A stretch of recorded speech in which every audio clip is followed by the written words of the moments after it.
بسم اللہ الرحمن الرحیم۔ رمضان المبارک کے فضائل۔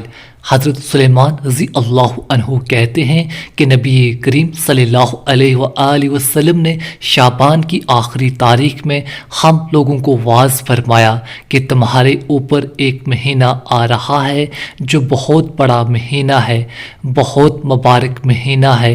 اس میں ایک رات ہے شب قدر جو 1000 مہینوں سے بڑھ کر ہے۔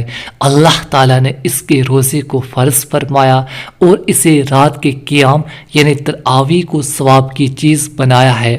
جو شخص اس مہینے میں کسی نیکی کے ساتھ اللہ کا قرب حاصل کرے ایسا ہے جیسا کہ غیر رمضان میں فرض ادا کیا، اور جو شخص اس مہینے میں کسی فرض کو ادا کرے وہ ایسا ہے جیسا کہ غیر رمضان میں 70 فرض ادا کرے۔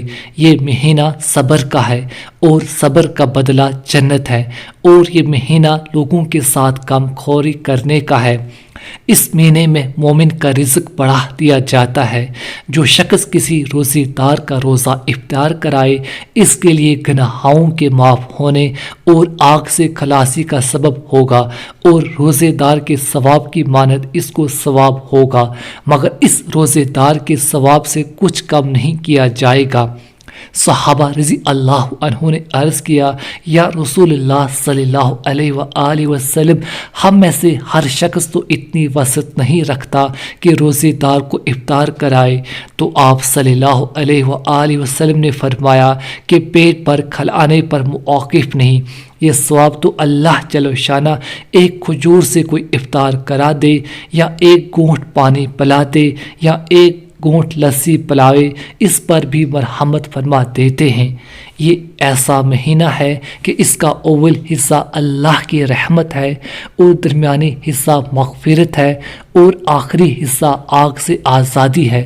جو شخص اس مہینے میں ہلکا کر دے اپنے غلام و خادم کے بوجھ کو، حق تعالی شانہ اس کی مغفرت فرماتے ہیں اور آگ سے آزادی فرماتے ہیں۔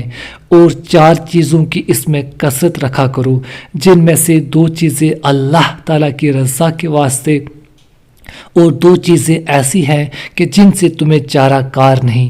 پہلی 2 چیزیں جن سے تم اپنے رب کو راضی کرو وہ کلمہ طیبہ اور استغفار کی کثرت ہے، اور دوسری 2 چیزیں یہ ہیں کہ جنت کی طلب کرو اور آگ سے پناہ مانگو۔